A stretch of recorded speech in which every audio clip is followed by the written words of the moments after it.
day, everyone. Thank you for inviting me to this moment. Thank you, everyone who is listening right now. My name is Micaela Manalo, and I've been the chosen representative for our youth organization, KKP, or Kilos Kabataan Philippines, which aims to take an initiative to help solve global crisis. Today, we are much more honored to be here and be part of this conference because our voice will be the instrument for many in letting their thoughts and concern to be heard. The world is having endless problems. It is getting out of control. We, as the youth, cannot be quiet anymore. We need to end this once and for all. We need your help to make this advocacy come true. One of the problems we need to tackle is overpopulation. It is a common problem not just for our country, the Philippines, but also the rest of the world, which has an unsustainable solution. Indeed, it is an emerging case and a severe reality here on Earth. And yes, our country has one of the fastest growing populations in Southeast Asia, considering its land mass.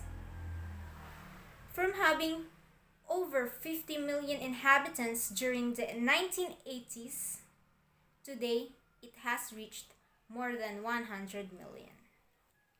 Metro Manila is one of the major contributors in increasing the total number of residencies in the country. This problem can produce an increased numbers of crimes, racism, delinquency, discrimination, and drug-related activities, which also explain that it can be a causing range of problems like poverty, environmental degradation, and human-causing climate change. These are some effects from having an overpopulated area. Thus, a starting point where other social problems and stresses may arise. In general, population growth plays a key role in environmental sustainability. Actions from irresponsible people affect the environment, which inevitably leads to deforestation and pollution, to name a few. As people increases, seeking for shelter is also becoming necessary. So, many forests are converted into roads and subdivision, which also requires destroying mountains to be turned into dams. Others are for profitability purposes, where businesses reside but proper environmental observations, concern, and maintenance seems to be lacking. The negligence of these people is mostly seen through flooding, landslides, and pollution. We can see clearly that humans are uncontrollably destroying and abusing the planet's resources, resulting to environmental degradation. As for the capacity of humans to multiply, it is far outpacing the ability of the planet to support it. Therefore, overpopulation is associated with negative environmental and economic outcomes. Another arising problem is the poverty. Living in a third world country, government support for food, healthcare, and employment are not enough.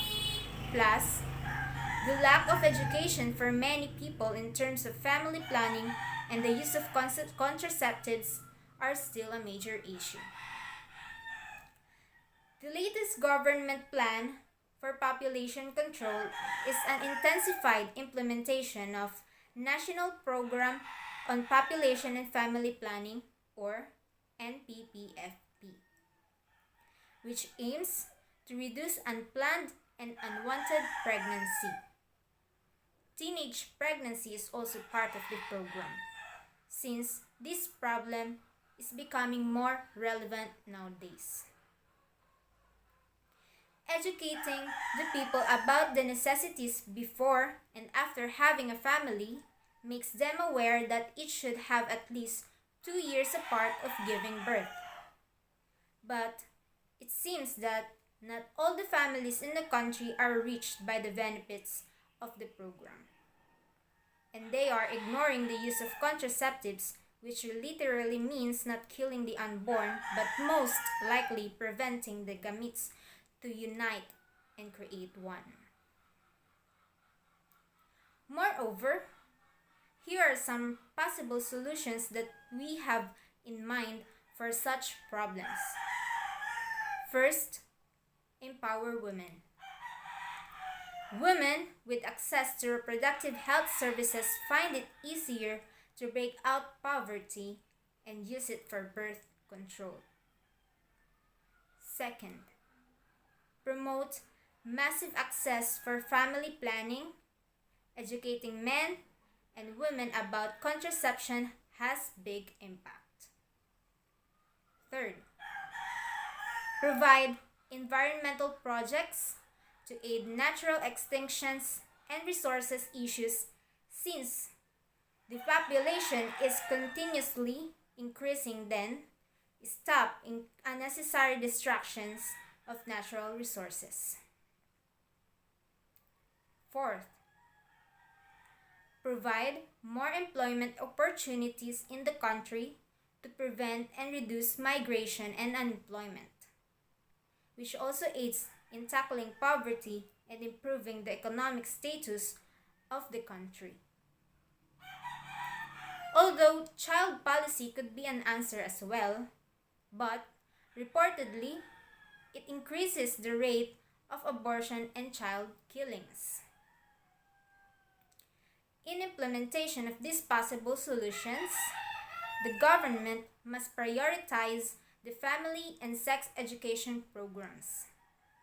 It must be allowed in respective levels for people to absorb the knowledge and be aware of what might probably happen. As for the anti-environment destruction, the government should double-check and filter those seeking approval projects and be considerate for the people and the land itself. Once again, ladies and gentlemen, these problems are not simple to just ignore. As much as possible, prevention and early action by the government is a must-have. But also, cooperation from the people in the country is much more necessary to make this program possible. As the youth, our voices need to be heard, as for the poor and for the people. Our leaders should not think of us as a joke, because each and every one of us will suffer the consequences, and there would be inequality between the privileged and the poor. We should all take the action as one. Unity is the only answer to a better life. All we need are enough resources and the support of each other to deal with these kinds of problems. Thank you all.